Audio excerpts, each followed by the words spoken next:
Slide, every pledge counts. So we're getting closer and closer to our 165, and we're watching our number climb up, and it's truly, truly, truly lovely and wonderful. And we do want to say thank you. And as we were preparing for today, Karen and I, right, we knew yesterday that we were going to be very strongly presenting. We're in the 95 percentile in both of our numbers, but we have not achieved our goal. Not yet. Not yet. And it was so interesting in our conversation because, of course, where do we go when we're close, but we haven't quite achieved it? What's wrong? And if you're a good science of mind person, you take responsibility. What's wrong with my consciousness? What hidden belief do I have? Do we think we don't deserve it? Do we think there's something going on? And Karen and I looked at each other and we were like, oh, hell no, we definitely deserve it. CSLDallas definitely deserves this. Yes. Right? Yes. Yes. And this is where we sometimes forget that we are co-creators and our job is to manifest. On the way to manifesting, we may heal some, you know what, that's back there in our consciousness. But we overly focus on this idea that if it hasn't happened yet, there must be something wrong. And I have to figure out what it is that's in the way. But you know, I don't go out to my garden when I've just planted a beautiful plant. I don't go out there and say, well, where's your flower? Hello? I want color and beauty. No, that plant has to grow. That plant has to grow to become the fullness of what it's going to be. I might have to trim it back a few times to encourage it to grow. Some flowers actually have to be deadheaded along the way so that more things can grow. And there's not one thing wrong with the plant if it does not yet have a flower. It is in the process of growing. And this is really what's true about CSLDallas as we are growing out of the pandemic. As Joe said, with our online people pledging, with you all pledging and participating, and recognizing the value of what CSLDallas is, we are rebuilding from what we were before the pandemic. There's no question about it that had an impact on us as an organization and as a community. And we have a whole new impetus for this hybrid experience. Many people, are on all of these surveys that we've been doing. I hope you've done your survey that came in the email this week. We are getting a lot of, I love being in person, but man, it's convenient to be online. I love being there when we have special events, but I sure like having my meetings online. I like to go to class online at night, but I want to be there on a Saturday for a retreat. Do you see, we are moving into a whole brand new experience of this hybrid organization that is serving at so many different levels. And it has to be grown. All of this has to be grown. And this is, I think, one of the things that Karen teaches me over and over and over and over again, how to hold the vision of something that isn't yet. Because is that not what we teach when we teach spiritual mind treatment and we teach our spiritual manifestation, is that we are co-creating from a cause that must automatically produce an effect. The cause is the end result. Not where we are today, but the 800,000 and beyond, the 165 and beyond, the new business and beyond, the schooling degree and beyond, the relationship, the new relationship and beyond. Do you see? We manifest things that we don't have yet, but we manifest it by having it in consciousness, by accepting that it's true in the non-space, non-time, non-local experience, which is spirit, which is life, which is, as we all know, also the quantum field out of which all things come. The ability for us now to practice that we already have that end result is what pulls us then forward, attracts to us everything that we need to have that manifestation. So today we're celebrating not only our goal, but we're celebrating our teaching. This teaching that says we are constantly co-creating and we are manifesting that which is not yet. Now, this is not only true in the pledge program at CSLDallas. This is true in our own lives. The healing that has not yet happened, the new that has not yet happened. This is true in our nation. The shift that has not yet happened. This is true on our planet. The healing of climate change that has not yet happened. Can we see the end result so deeply and so profoundly in our consciousness that we can walk with the unfolding of it, utterly assured and convinced that the outcome is as we ourselves have seen and accepted, even though it's not yet. When I talk about spiritual mind treatment with people in my classes and with people who come for coaching, I remind them that in a spiritual mind treatment, you are standing in the future, looking back over your shoulder, going, wow, that was pretty amazing. Look how easily that thing manifested. Because you're standing in the manifestation. You're not standing here looking at, I wonder how I'm going to get there.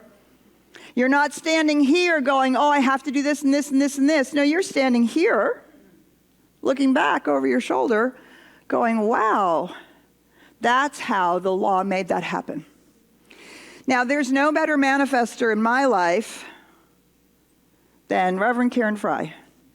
She has taught me so much about this, it's astonishing. So Karen's going to come up here and she's going to talk about her process because, again, I want to say the same thing I said a couple weeks ago. Do not compare your insides to her outsides. Because what I know about Karen is she works on it. So she's going to share with you a story and how she works on it. So come on up here. Y'all. Now, some of you may have heard this, but I'm going to go into a little bit more detail. And when Petra asked me what is one of the great examples, I have many, many examples, thank goodness. This one really sticks out for me. In 2007, I was in a long-term relationship with someone that had a lot of material wealth, but was always fearful of not having enough.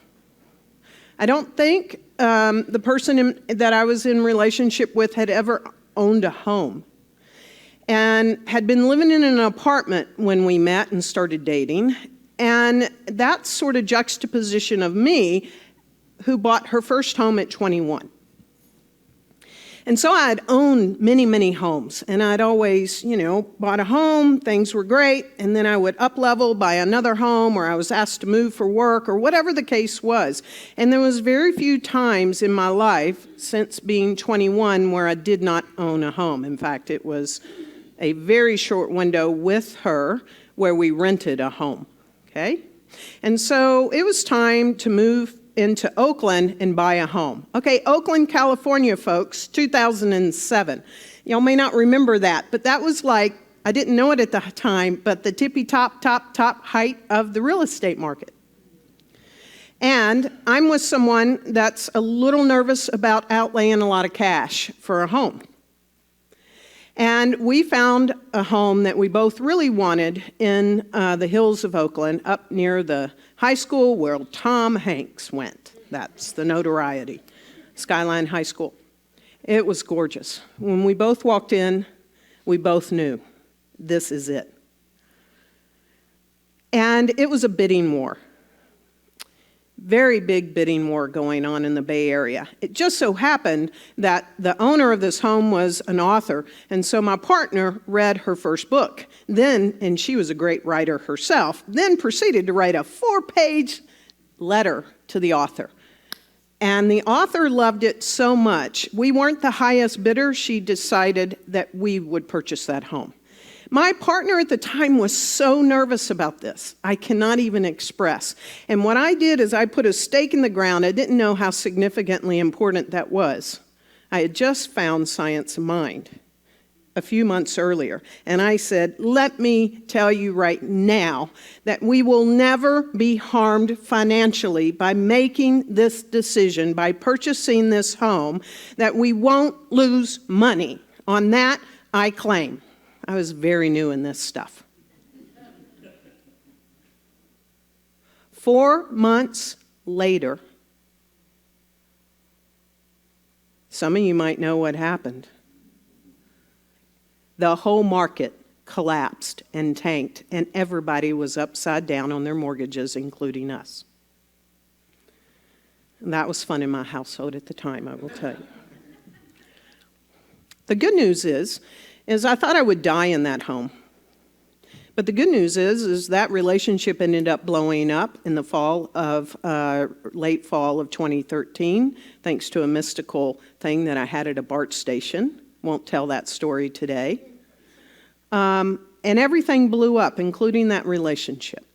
And many of you know I had the opportunity, and I called Petra, who was a mentor and who I respected, and I said, I need help on my resume, blah, blah, blah. She said, wait a second, don't tell us so that you're going to candidate for another pulpit. Give me 2 weeks, and here I am. Which meant when that relationship blew up, I knew I couldn't afford to buy her out of that house. And soon after that, I was moving to Dallas. And so we made the decision to put that house on the market. We had put in some money to remodel it, to say the least. We purchased that home at $937,000. See why she was nervous? And we chose a real estate that was in our community, in the Science of Mind community in Oakland. Center for Spiritual Living there. So I knew that she had the consciousness, she knew how to work this, and we chose her to be a real estate agent. And I remember she was saying, I said, we're going to get at least $1 million for this home. And she said, I can't be your agent if that's what you're expecting, because I can't promise that. In fact, the first number that I gave was $1.1 million. That's what we're going to sell this house for. We are selling this house for $1.1 million. Boop! Now, it didn't feel like that at first in me, but that's where I went. And she said, I don't know if that's what you're expecting. I don't know that that's what's going to happen. I can't promise. And I said, you know what? I don't need to trust in you. I trust in the law. And you go ahead and be our agent. We spent $18,000 to move our furniture out and put fancy furniture in, folks. So it was listed at $958, I think, give or take, because it's my memory working now. And I remember, I got really clear, and I started doing this, $1.1 million. I took a stand, $1.1 million, $1.1 million. And I kept, thank you, somebody's doing a sound effect. And I just was like that. And I remember I just kept working it and kept working it. I call that the mental equivalent, make a declaration, got it all inside of me of what $1.1 million, that there is only one person in the entire universe that needs to feel that this is their home just like me, and they are willing to pay $1.1 million for it. Only one. It only takes one. So I don't need to figure it out. Then it got so clear inside of me, as Petra just described. I was standing here at 1.1. I wasn't here anymore going, 1.1. How about, I was here at $1.1 million. And that felt so good and so real. I said, well, how about 1.2? So I was a little, but I never moved off the 1.1. You get that? So then I went that way, 1.2, 1.2, 1.2, 1.2. What does that feel like inside of me? 1.2, 1.2. And I got to that so clear that I was standing here at selling this beautiful home. First of all, just folks, if you ever do this, you have to release it consciously. I did not hold on to that house anymore. I didn't call it my house. I called it the house. Big difference. I had to release it before it even got put on the market. That is very important. And so 1.2, 1.2, 1.2, and that was so clear. I was like, yes. And then it just so happened I had to fly out there for one last time to get a few more things out of the garage and, yada, yada, yada, under contract. We, which was not the highest bidder, but it was the first African-American federal judge in the nation that wanted to buy the house. And I wanted to sell to that person. She was going to come back to the Bay Area. She was also the first African-American police officer in Oakland. And so I was like, we're selling that house to her. It was really cool. And we had a backup to the very last day of closing. If she didn't sign, this couple would step in. And I was like, 1.2, 1.2, 1.2, okay? Now, I will tell you, of course, all this happened before contract, now that I think about the space-time continuum. Anyway, I had to fly home and clear out some things, and I'll never forget it. I stood on our back deck overlooking this gorgeous valley. I mean, redwood forest, you name it. No one could build on it. It was a really nice home. And my ex-partner was standing next to me, and she had gotten on the train. And I said, you know what? Look at this. We're going to sell this for $1.3 million. No less. Okay, so this is before contract. We are selling this for, I just felt it. It was the power of being on the location and my faith that anything unlike it is unthinkable, unimaginable. And this ex-partner of mine, she got on board and she said, yes, do a spiritual mind treatment. I'm like, I'm going to do it. And I stood on that deck and I went, ka-toom, in my way with lots of passion, clarity, commitment, demand, claim, this. And she did too. I was shocked.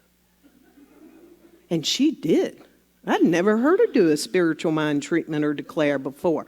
And she did. Now we had the power of two. And I felt so good. And then all the little bids came in, and then that's what ended up happening.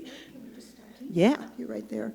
Can you feel how much work Karen did? Do you see that did not come easy to her? No. Right? I really want to be clear that over that period of time and how often we shrink back. And each time Karen did that work, she was able to accept more good as opposed to, maybe it's, maybe I should just, maybe Spirit is letting me know. Like when the realtor said, I don't know that I can ask for that much money. How many of us would say, oh, well, that's Spirit letting me know? Do you understand that you are Spirit? When you're in that place, what Karen just evidenced, when you're in that place, you are Spirit speaking. And you are Spirit speaking into the law with passion and power and commitment. And the other thing is, too many times we say, oh, I'm going to do a spiritual mind treatment. Lay it on me, God. Whatever it is you think I should have. Well, what does the law know but what we have in our consciousness? Right. So you can hear the declaration, the claim, the willingness to speak the word with power and to own it. Yeah. So I just really wanted to underscore that because I watched some of this and I watched the consistent. Karen was unwilling to allow her fear or her uncertainty to have any space in her consciousness. Or to be wrong, or to not get it. And you brought up a great point. I hear so many people, well, whatever Spirit wants. I think that is such BS, folks. Because I am standing as, like Petra said, this individualized expression must know what it wants. Because the law doesn't. It just mirrors back. And so, the first contract, African American federal judge, she lived in North Carolina and wanted to move back home. You know what we signed that contract for? We signed it for $1.3 million, 5,000.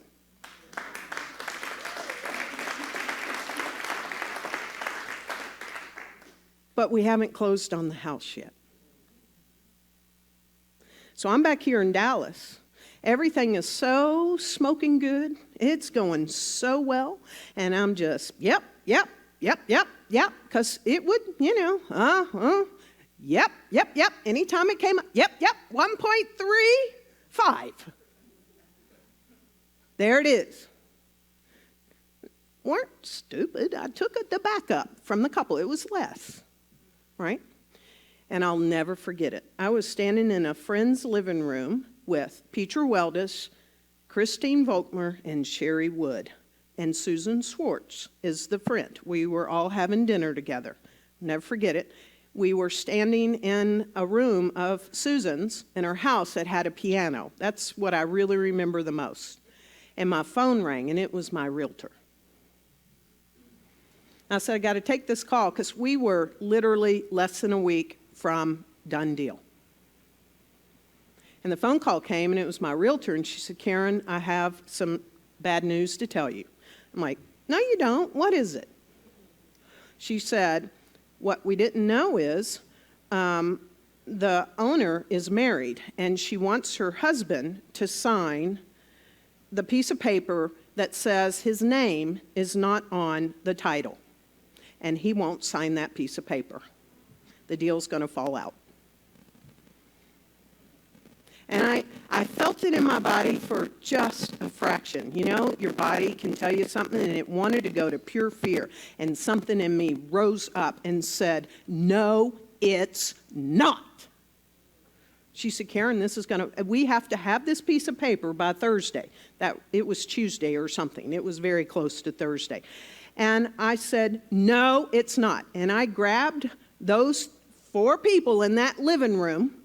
Thank God I had a community standing with me right now that knew how to stand there too and not wiggle on it. And I said, I need y'all to right now, spiritual mind treatment, that nothing, I don't care what it is, this is not occurring. That 5,000 is sticking. I've released the house. It's not mine. It's hers.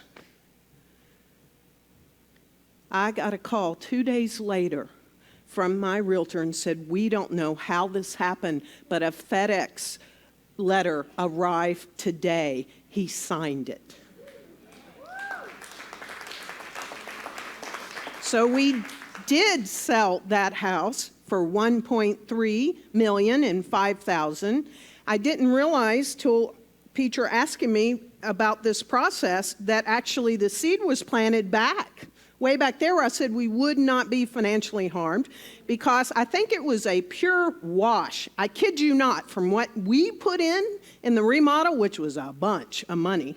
But I got to live in that house for almost 7 years in the most magnificent place with the most incredible views, and I promised myself I would never take that view for granted, and I didn't until that last sunset. I didn't. Enjoyed that last sunset I saw before I left to move to Dallas. And so that is the place that I think we all are to stand from, and to not let anything outside of us move us off. That X marks the spot. For me, it was 1.3. And then I'll tell you, the last thing I did about that transaction is the moment that money, my little portion of it, hit my bank account, I tithe 10% to this community. And I know how significantly important that is as well.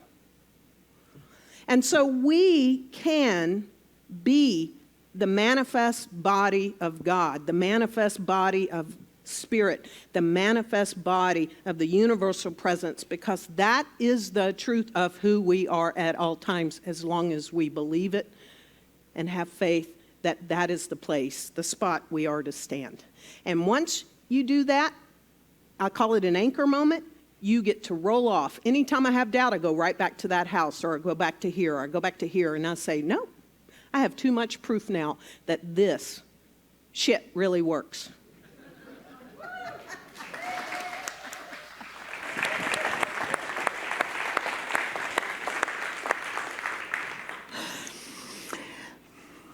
So one of the things, again, that you'll notice is that it's not that Karen didn't have moments of wiggle. Did you hear that? But every time she had it, she didn't succumb. She went back to truth. She went back to the claim, right? And it's from Karen that I learned to put my stake in the ground. We call it the Gandalf moment. Remember in Lord of the Rings when he does that on the bridge? You shall not pass, right? Sometimes that's what we have to do, especially when we are growing something, building something new, moving in a direction we've not moved in before, overcoming obstacles. It's not that our life isn't going to have obstacles. It's not that the market might not tank, or this might not happen, or we lose a job, or whatever it is. Life does still happen, but the question is, are we standing in that place? Can we over and over and over and over and over again get ourselves to that place where we can say, I have already accomplished that which is not yet. I have already accomplished that which in the space-time continuum is not yet. The acceptance of its completion before it arrives. That is the place where we put our stake in the ground. That is the place where our spiritual mind treatment ends. That is the place where our spiritual work says, yes, yes, I've done it. I've done it in consciousness. It's the law's job to manifest it. And I expect that manifestation to happen. And we can celebrate today all the good we've already received right here and now at CSLDallas, but we can celebrate that we have already achieved that goal, which is not yet in form. Yes? Yes. So we're going to do that celebration with this song from Kirby and Joseph.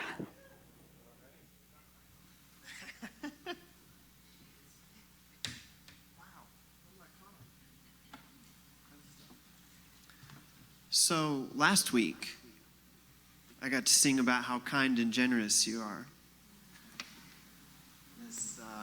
This wonderful community here.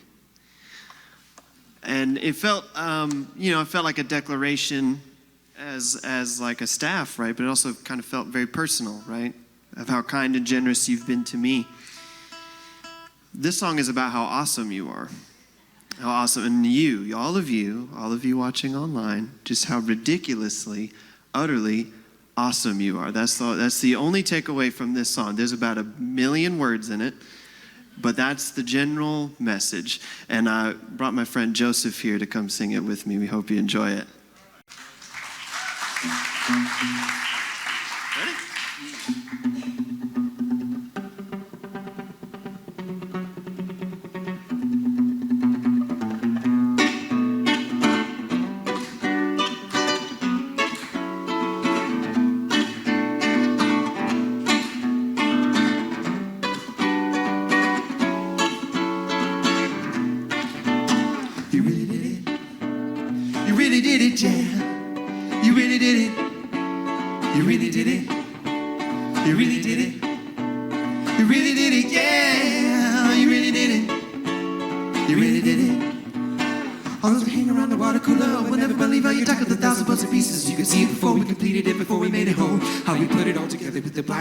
You're like a long game token that keeps the game going. With your claim to fame, it's like to lay Lord of the limelight. Which hurts your eyes. If you're not clever, you'll become another devil in disguise. But you watch your back, you watch your back.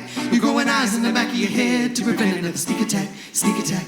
You must be keeping secret puppets in your fanny pack. You like my laughing gas, you got the cat to dance. You like Lance on the mountain and the Tour de France. You got a wingspan spanning the globe. You got gold and you're teaching us all to let go. You're a wise old owl and you're the cat's meow. If this is 12 that you would be my captain, yeah. If this is 50 then you would be a sacred cow, and I'd bow down to you. So grateful to the gods for making you. You really did it. You really did it, yeah. You really did it. You really did it. You really did it. You really did it, yeah. You really did it. You really did it. You'll be standing up for the good rights of the American people, and you'll be meeting all the influential seekers with a similar dream. You got a front seat saved that's emblazed with your name and a superhero cape on. See the future as a sky full of possibility, with a spryness of mind and a psychic ability. You probably won't die at the hands of an enemy and not in the den of iniquity. You're not the average Joe, you're not the average Shane. You're not above or below, but you never just plain. You never take no personally, and anytime you get stopped, you try to get away. So we head up for a kiss without a cease and desist. If we ask, we won't tell, cause we're activists. I am that I am, and you are that you are, and we're all that is. How P-E-R-F-E-C-T, you're A-T-T-I-T-U-D-E-B. What does that spell? It spells you did it. You really did it, yeah. You really did it. You really did it. You really did it. You really did it, yeah. You really did it. You really did it. No. See ya.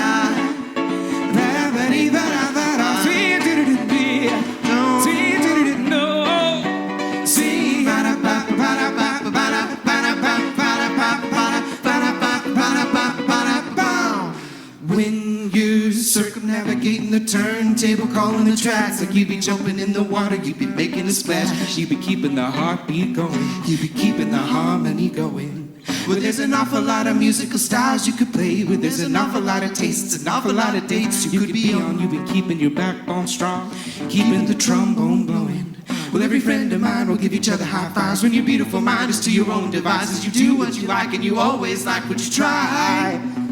You touch me like an iPhone application, move me like a smooth jazz music station, doing what you choose in the way that you choose to do them. Oh my God, your quakes will be so quotable. Damn, you got away with words. You got a magical handshake for saving the earth. You are a generous man. You are so awesome it hurts. You are A-W-E-S-O-M-E.